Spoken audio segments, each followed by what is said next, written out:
Supreme court के कुछ वकीलों के वीडियो लीक हो रहे हैं, वायरल हो रहे हैं। ये मैं सुप्रीम कोर्ट की बात बता रहा हूँ। दिल्ली में सुप्रीम कोर्ट के कुछ वकीलों के वीडियो वायरल हो रहे हैं, जिसमें वो ताज़ा हालात पर चर्चा कर रहे हैं और उनका कहना है कि देश में डिक्टेटरशिप है। चाहे वो किसान का मुद्दा हो, चाहे मजदूर का मुद्दा हो, चाहे जानबूझकर देश को कुछ लोग चला रहे हैं और डेमोक्रेटिक सिस्टम को ताक पर रख दिया गया है। ये वीडियो वायरल है।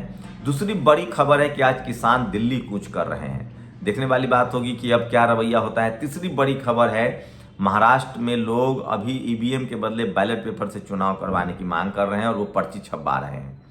चौथी बड़ी खबर है कि अभी भी पुणे में आंदोलन चल रहा है, सुप्रीम कोर्ट में भी सुनवाई होनी है।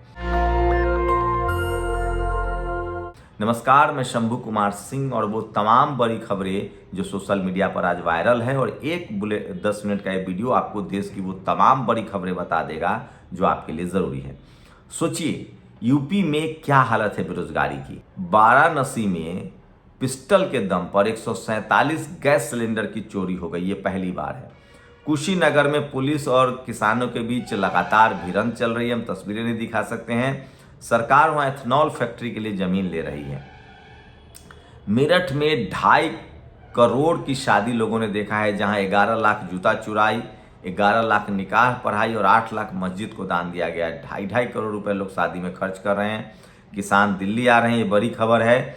और आजमगढ़ में जिला अस्पताल के सामने मारपीट हुई है, तो ये बड़ी खबर है जो सोशल मीडिया पर वायरल है। अखिलेश यादव ने सरकार पर बड़ा हमला बोला है, कहा है कि कन्नौज को वो इत्र सिटी बना रहे थे, वहाँ भी नहीं हुआ। महाराष्ट्र के सोलापुर में लोग पर्ची छपवा रहे हैं, खुद वोटिंग करेंगे, और महाराष्ट्र में कैंडिडेट जो है वो पैसा जमा कर रहे हैं। दलित हो दर्शन दूर से करो, दक्षिणा जाली में डालो। सोचिए किस तरह से 21वीं सदी में, इंदौर की खबर है ये, और ये लोग कहाँ हैं जो हिंदू एकजुट कर रहे हैं। आगरा में 8 साल के बच्चे प्रजापति की हत्या कर दी गई है, तस्वीरें नहीं दिखा सकता हूँ। कांग्रेस नेता पृथ्वीराज चौहान ने ईवीएम को विरोध में अपनी सहमति दी है। बामन मेश्राम ने पूर्व कैबिनेट मंत्री सुनील केदार से मुलाकात की है ईवीएम के खिलाफ। और बड़ी खबर यूपी से आ रही है। सोचिए, पोस्टमार्टम रिपोर्ट आई है मंगेश यादव का, जिसमें साफ है कि उनको नजदीक से मारा गया था। चोट, घाव, टॉर्चर, गोली खोपड़ी से पार। मंगेश यादव का पूरा एनकाउंटर सच है। अभिषेक उपाध्याय ने इसको ब्रेक किया है। राजकुमार रोत जो मेंबर ऑफ पार्लियामेंट है, वो एक सड़क हादसे में बाल बाल बच गए हैं, और एक शख्स जो बाइक से आ रहा था जिसकी टक्कर लगी थी, उनको भी उन्होंने अस्पताल भर्ती करवाया। तो राजकुमार रौत की काफ़ी तारीफ हो रही है।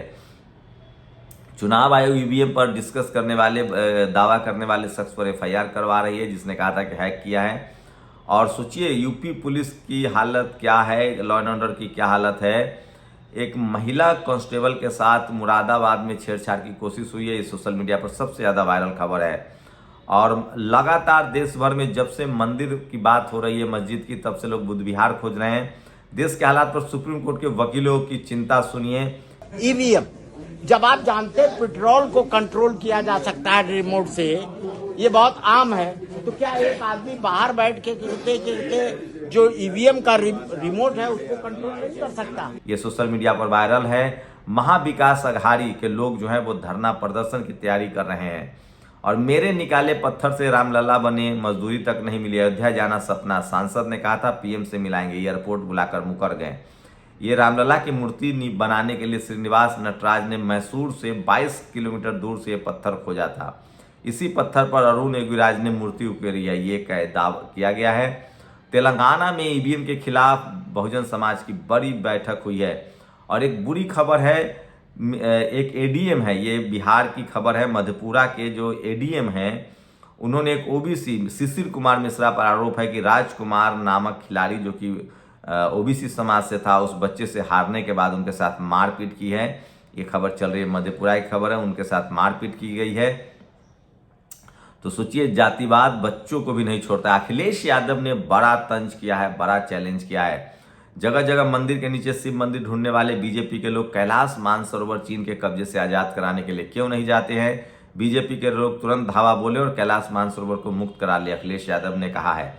एक सोशल मीडिया पर यह ऑडियो वायरल हो रहा है। जातिवाद कैसे काम करता है, सोचिए। वेद प्रकाश शुक्ला और सुनील पांडे के बीच की बातचीत लीक हो रही है। एक ब्राह्मण महासभा के प्रमुख हैं और एक पांडे जी इंस्पेक्टर है। वो सीधे सीधे कह रहे हैं कि हम आपके साथ खड़े हैं, हम आपको बियॉन्ड द बाउंड्री जाके मदद करेंगे। ये वायरल है। और सोलापुर में ईवीएम पर्ची छपवा रहे हैं लोग, खुद वोटिंग करेंगे। सुप्रीम कोर्ट का वीडियो बहुत वायरल हो रहा है। और मंगेश यादव के पोस्टमार्टम की रिपोर्ट अब पब्लिक डोमेन में आ गई। चुनाव आयोग में आज सुनवाई है। मतदान केंद्र पर मतदाता संख्याओं की बढ़ने का मामला है, इस पर सुनवाई चल रही है। ये बड़ी खबर है जो सोशल मीडिया पर वायरल है। वही चुनाव आयोग कह रहा है कि हम काउंटिंग ही नहीं करेंगे जब तक कोर्ट का आदेश नहीं होगा, और वो पैसा भी नहीं जमा करवा रहे हैं। तो ये तमाम बड़ी खबरें। लेकिन सुप्रीम कोर्ट सबसे ज्यादा, और no counting of VVPAT slip. सोचिए, चुनाव आयोग लोकतंत्र नाम की संघियों के साथ मिलकर सोचिए किस तरह के बलात्कार कर रहे हैं। इस तरह की भाषा लोग लिख रहे हैं। वीवीपैट की स्लिप की गिनती नहीं कराएगा चुनाव आयोग जब तक कोर्ट का आदेश नहीं होगा। और ये शंकराचार्य, इन्होंने कहा कि हिंदू धर्म जाति व्यवस्था पर टिका है। जैसे ही आप जात पात को खत्म करेंगे वैसे हिंदू धर्म नष्ट हो जाएगा। मैं नहीं कह रहा हूँ। हिंदू राष्ट्र में दलित पिछड़ों का जीवन नरक से भी खराब होगा, इसलिए दलित पिछड़ों को हिंदू राज्य की मांग और स्थापना के ढकोसलों से दूर रहना चाहिए। बाबा साहेब के संविधान में ही तुम्हें मुक्ति का मार्ग है, अनिल यादव ने लिखा है। और ये तस्वीर देखिए, भारत की पहचान धम्म से है। तो धीरेन्द्र शास्त्री का हिंदू जोड़ो यात्रा तो सब देख रहे हैं, इस धम्म यात्रा को भी देख लीजिए। सारनाथ से कुशीनगर तक बौद्ध भिक्षु चंद्रिमा जी के नेतृत्व में यात्रा चल रही है। यात्रा का समापन 8 दिसंबर को होगा। यात्रा को न मीडिया दिखाएगी न कोई सेलिब्रिटी पहुंचेंगे। तो सबसे बड़ी खबर है। और सोचिए, महाराष्ट्र में चुनाव धांधली में एक और सबूत सामने आया है। चुनाव आयोग राजीव कुमार ने वोटर लिस्ट में की गड़बड़ी, इस तरह के आरोप लग रहे हैं। मई 2024 में लोकसभा चुनाव में विधानसभा चुनाव के बीच मात्र 4 महीने में 47 लाख वोटर बढ़ गए हैं। और तो ये सबसे बड़ी खबरें हैं जो सोशल मीडिया पर वायरल है। और इसलिए मैं बार बार कह रहा हूँ कि सोशल मीडिया ही सच्चा मीडिया है, सोशल मीडिया ही बहुजन मीडिया है। तो आप लोग जरूर बताइए। और आज किसान जो है वो दिल्ली मार्च कर रहे हैं, सबसे बड़ी खबर है। तो क्या किसानों के लिए सरकार फिर से कील बिछाएगी? ये बात सुप्रीम कोर्ट के वकील भी बहस कर रहे हैं। वही महाराष्ट्र में कौन मुख्यमंत्री बनेगा, इसको लेकर अब लगभग तय है कि देवेंद्र फडणवीस के नाम पर सहमति बनती हुई नहीं दिख रही है। और शिंदे जो है वो अड़ गए हैं। और लाल किला ताजमहल भी मुसलमानों ने बनवाया था क्या? तो ये तमाम बड़ी खबरें हैं। मंदिर मस्जिद के मुद्दे को लोग हवा दे रहे हैं, तुल दे रहे हैं, ये भी बड़ी खबर है। किसान आज सड़कों पर हैं। लेकिन SC ST OBC के लिहाज से आज की सबसे बड़ी खबर जो है वो ईवीएम को लेकर है। दिल्ली में 1 दिसंबर को बड़ा प्रोटेस्ट हुआ, हैदराबाद में बड़ा प्रोटेस्ट हुआ, जिसकी तस्वीरें भी आपने देखी होगी। तो इस देश में जो SC ST OBC की लीडरशिप वाली पार्टियां हैं, SC ST OBC समाज है, उसको लगता है कि चुनाव आयोग निष्पक्ष नहीं है, बैलेट पेपर से चुनाव होना चाहिए। मैं बार बार कह रहा हूं कि ये बड़ी खबरें हैं जो आपको कोई नहीं दिखाएगा। यूपी में जातिवाद की खबरें सामने आ रही है छन छन कर। सोचिए किस तरह से एक इंस्पेक्टर पर एक ब्राह्मण महासभा का शख्स कहता है कि मैं, आपका नाम क्या है? तो शुक्ला और पांडे। उसके बाद कहता है कि मुझे कुछ नहीं कहना है। तो मैं बार बार कह रहा हूँ, चपरासी से लेकर चीफ जस्टिस तक जब तक डाइवर्सिटी नहीं होगी, जब तक हर समाज के लोग तमाम संस्थाओं में नहीं होंगे एक साथ, तब तक इस तरह के जातिगत भेदभाव चलते रहेंगे। भारत में जाति एक सच्चाई है। यहाँ शादी ब्याह उठना बैठना सब जाति के नाम पर होता है। और जातिवाद के शिकार सबसे ज़्यादा इस देश की बहुसंख्यक आबादी है। SC ST OBC किसान अल्पसंख्यक लोग जातिवाद के शिकार हैं। और अब तो मजहबी जो जातिवाद के शिकार थे वो धार्मिक शोषण के भी शिकार होते हैं।